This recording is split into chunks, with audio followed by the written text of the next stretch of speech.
That was Creedence Clearwater Revival with Fortunate Son. Welcome to the Rise Weekly Review for April 25th through May 2nd, 2022. On Wednesday, a 42-year-old man was wounded from a shooting in Hegewisch near the Sadlowski Funeral Home. According to reports, around 5 p.m., the man was standing near the funeral home on the 13300 block of Houston when a black Nissan SUV drove by and a person inside began firing shots. The victim was struck in the arm and taken to an area hospital. He was last reported in good condition. The black Nissan SUV was found by police abandoned on the 300 block of West 116th Street in West Pullman. It was reported stolen in a carjacking of a 44-year-old woman on Monday. On Friday, a 25-year-old man was shot in South Shore. Around 11:52 p.m., the man was in a residence with other men on the 7600 block of South Kingston. The men had reportedly heard multiple gunshots. One of the men was struck 4 times with wounds to the left eye. The rest of the details are unclear, but the man was reportedly taken to Trinity Hospital by a stranger. On Sunday, 2 men were wounded in a South Chicago shooting. According to reports, around 11:17 p.m., officers had responded to reports from an area shot spotter. Upon arriving at the scene, officers found 2 wounded men, one 35 years old and the other 33 years old. The 35-year-old man was struck in the abdomen and leg, and the 33-year-old was hit in the calf and lower back. Both were taken to the University of Chicago Medical Center and last reported in good condition. During the week, a man pled guilty to involvement in the fatal Halloween shooting of a 13-year-old Thomas de la Cruz in Hammond's Hessville neighborhood. 20-year-old Tariq Silas pled guilty to aggravated battery, which is a level 3 felony. During his plea, Silas admitted that he drove Desmond Cruz, Sheldon Stokes, Richard Walker, and another man nicknamed Whoosh after Stokes got into an argument with the 15-year-old in a clown mask. Silas drove the group to the Williamsburg apartments in his girlfriend's Kia and waited while the men got out. Silas says he saw Cruz and Walker shooting guns and Stokes running around. After the shooting, Silas drove Whoosh, Cruz, and Walker a short distance before he let them out. Police had found De La Cruz on the ground with a gunshot wound to his head and another 13-year-old boy hit in the thigh. If the plea deal is accepted, Silas can face 3 to 10 years in prison.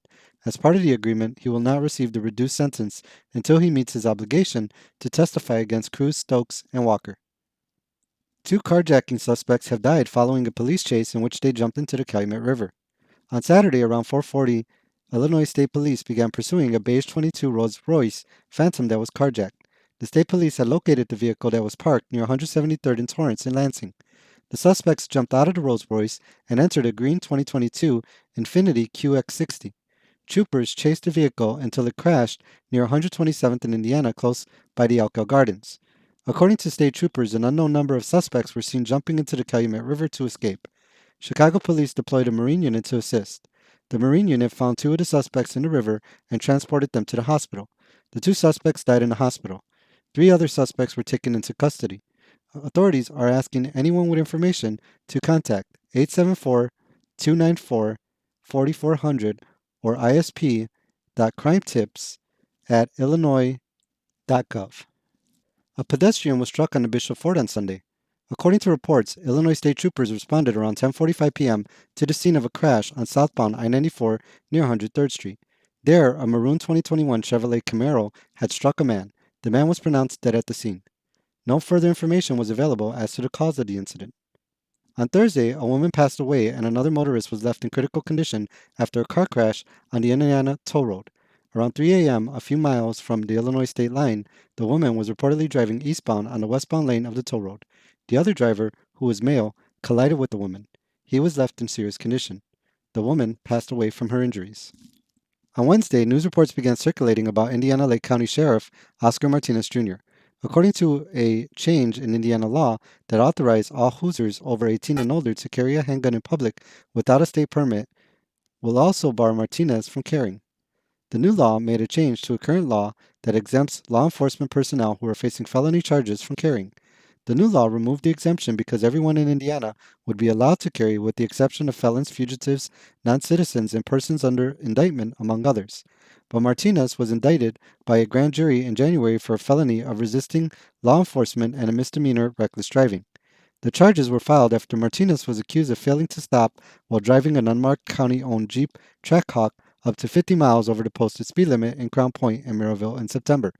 Martinez has pled not guilty and claims the charges are part political. He is scheduled for trial in August.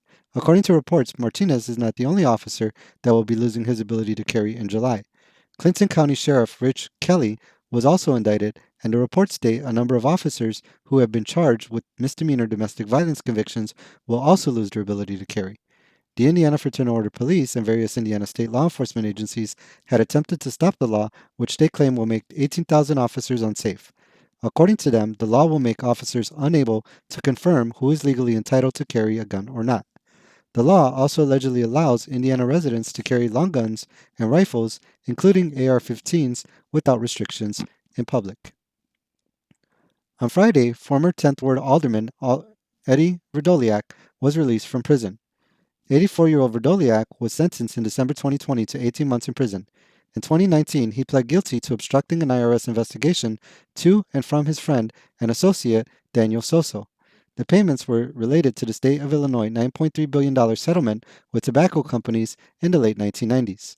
According to prosecutors, Verdoliak had been paid $12 million in legal fees from the settlement, even though he did no legal work on the case. Verdoliak, who was known as Fast Eddie due to his backroom government dealings, did not begin serving his sentence until November 2021 and sought relief due to his age and the ongoing COVID-19 threat. He was released to a halfway house in Chicago, where he is under the supervision of a Chicago Residential Reentry Management Office or halfway house. He was released after spending 5 months at a federal facility in Minnesota.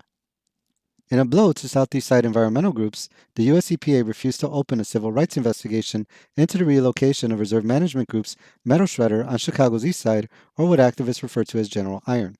The groups attempted to get the US EPA to file a civil rights investigation due to the move of the facility from Lincoln Park to the east side near George Washington High School. In February, the Chicago Department of Public Health denied the final operating permit for the facility. The EPA reportedly cited the U.S. Housing and Urban Development's ongoing civil rights investigation that is currently taking place as part of their decision. The HUD investigation is examining whether the proposed development is part of a broader discriminatory zoning and land use practice in Chicago. Most similar suits are settled with city governments paying damages and having to provide relief in terms of regulatory changes. Groups and individuals who are part of the settlement agreement are also often compensated. During the week, Indiana Attorney General Todd Rokita filed a lawsuit against the Black Lives Matter Global Network Foundation organization. The Black Lives Matter Global Network Foundation is a group that formed during the civil rights movement stemming from the high-profile killings of several unarmed black men by police officers. Activists during the time used the slogan Black Lives Matter to describe their movement, and several organizations used the name as part of their marketing efforts. The lawsuit, filed by Rokita, demands the group respond to civil investigative demands issued in February. According to reports, the group is under investigation because of its private spending of donations that included a $6 million mansion purchase. The mansion purchase was separate from a California purchase in 2021, in which the organization transferred funds to a Canadian nonprofit used by a co-founder of the organization to purchase a $3 million home. The suit filed by Rokita claims the group has shown a concerning pattern of behavior in regards to handling of donations. On Wednesday, residents shared their thoughts on development as part of a citywide planning initiative set to begin in Chicago next year. The City of Chicago under Mayor Lori Lightfoot has created a citywide planning effort called We Will Chicago that is based on the 1966 comprehensive plan created by former Chicago Mayor Richard J. Daley. The plan is supposed to guide city officials' budget and policy priorities around several pillars: economic development, arts and culture, the environment, climate and energy, housing and neighborhoods, lifelong education, public health and safety, and transportation and infrastructure. The planning stages that began in September of 2020 are set to begin implementation in 2023, with a draft release for public input in late June. The Alliance of the Southeast hosted a meeting with a few dozen residents on Wednesday. Residents say the city should cut the 5 draft goals for the economy down to 3. Block Club Chicago says residents stated the city needed to invest in black and brown neighborhoods without causing displacement and in ways that help business and get people working. Neighbors wanted more control of neighborhood investments and wanted to know whether they would lead to more resources for kids and families, better transit, or public safety. Workforce development, increased funding for public schools, and partnerships between universities and local teams to get people working were high on the priority list. Residents also asked for more business education courses and the city to provide contracts to local businesses. On Thursday, news reports came out about the sudden and unexpected death of U.S. Army veteran and United Steelworkers Local 1010 grievance chairman John Wilkerson.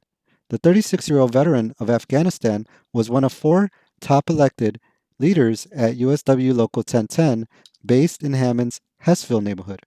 The local represented workers at the former Inland Steel Mill in East Chicago that is now the east side of Cleveland Cliffs, Indiana Harbor Works. He served 2 terms as Grievance Secretary before he was elected Grievance Chairman last year. Wilkerson had a wife and young children at home. He was fondly remembered by his fellow employees and union brothers as young, energetic, hard-charging good man with a great legal mind who advocated for all workers. Wilkerson passed away from a brain aneurysm. During the week, the body of a U.S. soldier from South Deering who was missing in action for 70 years was returned to the United States. Army Corporal David B. Milano grew up in South Deering and attended area Catholic schools. He joined the Army and was a member of Company D, 1st Battalion, 3rd Infantry Regiment, 7th Infantry Division during the Korean War. On December 2, 1950, Corporal Milano went missing in action. In 2018, an agreement between former U.S. President Donald Trump and North Korean leader Kim Jong-un led to the return of 55 boxes with remains of American service members killed during the war. The remains were flown to a lab in Hawaii for identification. Following tests and a DNA analysis, Milano was identified. His remains were being sent to Ogden, Utah, where family members were set to hold a funeral and are going to bury him next to his sister. And finally, on Wednesday, applications open for the Cook County Provident Foundation Scholarship Fund. The fund will distribute nearly $1 million in scholarships to students pursuing careers in the healthcare field. Medical and dental students are eligible to receive up to $20,000 scholarships, and undergraduate and high school seniors can receive up to $10,000. The applications are open until May 26, and information can be found at the following bit.ly address: bit.ly/3 capital O capital T capital X capital G lowercase r capital W. And that ends our weekly review for April 25th through May 2nd, 2022. Thank you for joining us for this week in review. Peace.